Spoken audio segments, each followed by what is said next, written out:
What's up, friends and foes? My name is LuuluSoul. I've been watching anime and reading manga for over 2 decades now, and today we're going to talk about Shonen Anime.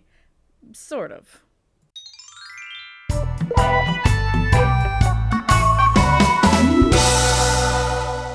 want a shonen-style anime with a female protagonist. This is a phrase I've often said throughout my anime-loving lifetime. When I say it, I'm usually met with confusion from whoever it is I'm talking to, either because they have no idea what shonen is, they have translated shonen into an anime with a female protagonist, or we were talking about something completely different, probably the Roman Empire, and I caught them off guard. After that moment of confusion, though, the most common response I get is, "Oh, you mean like Sailor Moon instead of Dragon Ball Z?" Sailor Moon is great, and I could do a whole other video on the impact that it had on my life. But no, that's not what I mean. I don't want the shoujo equivalent of a shonen anime. Those exist and those are awesome, and those are not what I'm looking for. In today's video, I'm going to look at a specific anime that is not in the shonen demographic, and I'm going to compare it against what I do mean when I say that I want a shonen-style story with a female protagonist to see if that anime qualifies. Think of it as one of those fun Quizilla quizzes from the past, but instead of finding out which zodiac ninja you are, you find out if an anime meets my very specific and potentially flawed ideal. Before I go headlong into talking about the criteria in which anime I'm looking at, I think it's important to address a few things. Specifically the, actually moment in the room, which is what a shonen anime even is in the first place. If we want to go by the most basic definition of the term, a shonen anime is an anime that was adapted from a manga which was showcased in a magazine like Shonen Jump or Jump Plus. Shonen manga are manga that appear in magazines with a target audience of males between the ages of 9 and 18. This is a multi-genre demographic where the only real qualifications are, will this interest our target male audience? Yes? It's shonen. No, not shonen. Because of this, taking the term shonen by its literal definition would mean I just wanted an anime adapted from a shonen magazine with a female protagonist. Those also definitely exist, but they also aren't exactly what I'm looking for. You see, when I first started using this phrase was way back when I was a kid. And when I first came across the word shonen, I didn't know what a demographic was. I didn't even know what a genre was. What I did know is that there were these cartoons with these really cool main characters that went on grand adventures and did really awesome things, and that I wanted to be like those characters. And true to the gender stereotypes of the 90s and 2000s, I was told that these shows were usually for boys because they had boy main characters. I also knew that these shows for boys that I liked so much were anime, and somewhere along the way I attached the term shonen to them. Probably because most of the shows that I really liked were in Shonen Jump, which teeny bopper American me did indeed have access to. Thank you, random magazine aisle in Walmart. Now, these shows had a specific look and feel to them. Even today, there are some series that I look at and I go, yeah, that's a shonen. While others, despite appearing in Shonen Jump and having the qualifier of shonen in the demographic, I didn't get that impression. For example, if you had asked teenage me, is One Piece a shonen anime? I'd have said, yeah, absolutely. But if you asked me, is Death Note a shonen anime? I'd have said, nah, despite Death Note actually being one of the shonen showrunners of its time. Why? Because when I say shonen, I actually mean something more along the lines of a battle anime that showcases the hero's journey. These are storylines where you have an energetic young male character that starts off in an underdog-style status and goes on some form of adventure or journey. During this journey, they learn about themselves and their friends and how to grow up. It's a coming-of-age story filled with combat, growth, big emotional beats, and just that one awesome moment. If you've seen one of these anime, it doesn't matter which one, if you've seen one of these anime, you know the moment I'm talking about and you're thinking about it right now. Usually there is a strong desire to complete some seemingly unattainable for them goal that pushes the main character forward, and along the way they end up collecting a group of found family that supports that main character in attaining their goal. As a self-designated tomboy who spent most of my time outside climbing trees instead of playing with, like, dolls, nothing against dolls, they weren't my thing, These shows attracted me because I found the main characters inspirational. I wanted to become like them. Shoujo, or shows targeting a female audience that did have female protagonists, usually involved overcoming low self-esteem, finding love, and fighting because they had to, not because they wanted to. Like, for example, I don't remember Sailor Moon ever joining a tournament arc or going through a training montage to perfect her Moon Prism Power attack. It was a great attack, but she never really worked on it because it was there as a move she had to do to beat the bad guy, because she had to fight, because she had to save her friends or the world or her loved ones. Like, it was never because she wanted to fight, that I know of. If you can prove me wrong, please do.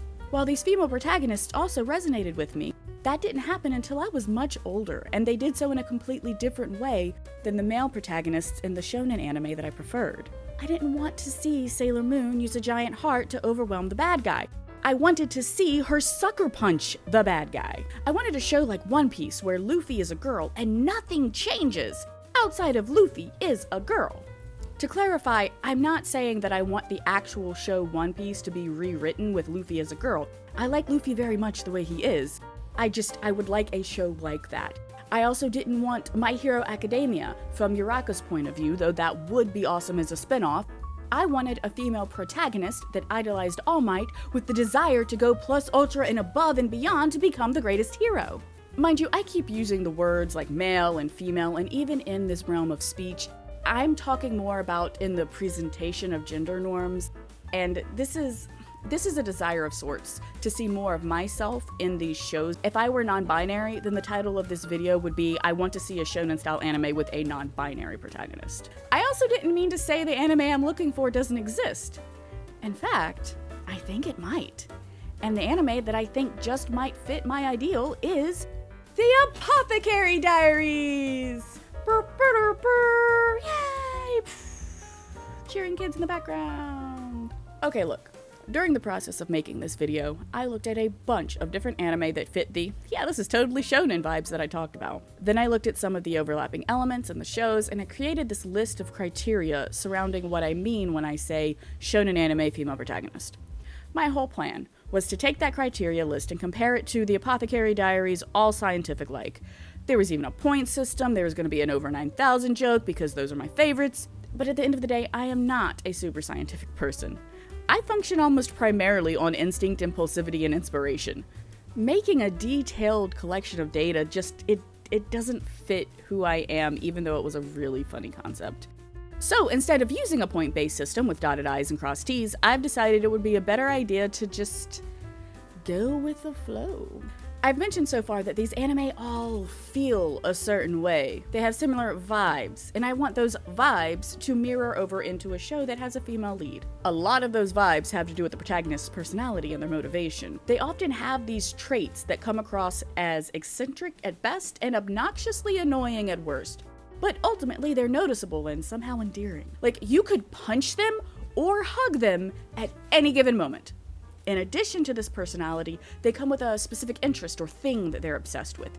Fighting, cooking, being noticed, collecting data on every hero they've ever looked up to, normal stuff, but to a more extreme level. Due to this special interest, the protagonist has developed a seemingly unattainable goal or dream, and they are super determined to go after that dream no matter the cost. They want to be king of the pirates, Hokage, take over the dad's restaurant, become the #1 hero. Honestly, looking at this again, these dreams are usually about becoming the best of something. That's what made them seem so cool. Like, are you really gonna do that? Of course, we know as not young children, yeah, they're gonna do it. They usually tell you, like, when the first few episodes, like, this is how I became the world's greatest hero. The motivation for attaining this dream usually stems from a desire within the protagonists themselves and is rarely, if ever, connected to a romantic interest. This story is about personal growth. When romance does come into the picture, it's reserved for either side characters or it just takes a back seat to everything else happening for the character. Outside of the main character's personality, though, there are also side character tropes that consistently appear in these shows. We have the rival character, who is totally not a love interest, but that the fandom is going to ship with the main character anyway. The fun sidekick / best bud character, who is also not a love interest, but that the fandom is also going to ship with the main character anyway. The inspirational character, the super important person in our MC's life that inspires them to begin their dreams. This character is and never should be shipped with the MC, but the fandom is still going to do so anyway. Then we have themes of found family and persistence layered in throughout the show. It's not that the main character can't lose, it's that when they do lose, they quickly get back up again. Eventually, the character may come up against a pivotal point of failure, usually attached to that big epic scene I was talking about earlier. Yeah, you're thinking about it again. Here's a different example. A moment that it either appears that they have lost their goal or a failure causes a great loss of some kind. This is often when I find myself bawling in a completely normal way. Plus, afterwards, there's a really cool training montage or redemption arc where the MC returns stronger and more determined than ever before. Something, lessons we learned along the way, something. Okay, so what about the Apothecary Diaries? Well, the ultimate reason I wanted to make this video was I thought that the Apothecary Diaries was a shonen anime. So right off the bat, it checks off the whole, this feels like a shonen anime vibe. When I later found out that it's actually tagged in the demographic as shoujo, I did more research and realized that shonen is a demographic and it's not a genre, and a whole, what am I even doing with my life moment, followed by my own personal training montage of self-reflection and rewriting the script half a dozen times, finally landing on, well, let's just go with it. So why does Mao Mao match this ideal that I keep talking about, that I wanted to see so badly as a kid? Well, obviously Mao Mao is female, so box check there, starting off strong. What about romance? I talk about how the main character I'm looking for isn't motivated by romance, but is there romance in the Apothecary Diaries? I would say that Mao Mao is absolutely not motivated by romance. She's motivated by, can I get my hands on and taste this poison? But yes, actually there is. There's quite a lot of romance in the show. Does the romance involve the main character? Sometimes yes. Do I make pterodactyl-style noises every time we get even the slightest bit of development for that romance? Also yes, very much so, quite often. But would my younger self care about that? The self who cared not a bit for the romantic elements in TV shows and wanted to see awesome main character doing awesome main character things. Nah, she wouldn't care. Why? Because in between the small snippets of romance, there are much, much larger chunks of awesome Mao Mao doing awesome things. Like, remember way back when I mentioned Sailor Moon and hearts and punching people? Yeah, look at this scene. I'll wait. Okay, then what about singular life goals? Does Mao Mao have this big epic dream she'd stop at nothing to accomplish? Does she want to be the greatest apothecary to ever exist? No, not really. Her whole life seems to be more a pursuit for knowledge than some big epic dream. However, Mao Mao's goal in life seems to be to figure out as much about medicine as possible and probably taste as many poisons as possible. She definitely checks off the box of having that eccentric quirk. And instead of just one singular interest though, she has multiple different hobbies, but they all kinda, well... Do you have any normal interests? Like if Mao Mao were to come across Magellan from One Piece, she would wrap him up into sea stone and there would be an entire genre change. She would dissect every ounce of his body to study the poison powers. She'd also somehow manage to make alcohol from some of it. Okay. What about influential older character that she looks up to and wants to be like? Yep, got that too. Meet her father. He taught her stuff. He still teaches her stuff. She still looks up to him and doesn't just magically have all the knowledge on medicine ever and admits that he knows more. Well, does she have a cool sidekick? Yeah. Yes, she does. Do people ship them?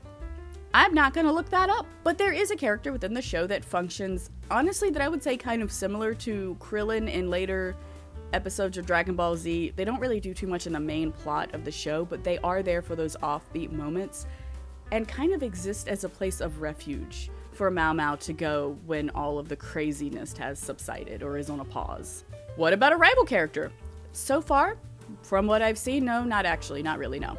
But there has been a time or two where someone with similar interests to Mao Mao has shown up, but since Mao Mao seems more wrapped up in improving her own personal knowledge and using that knowledge to solve mysteries than to have more knowledge than someone else, she doesn't really need a rival character for her to improve.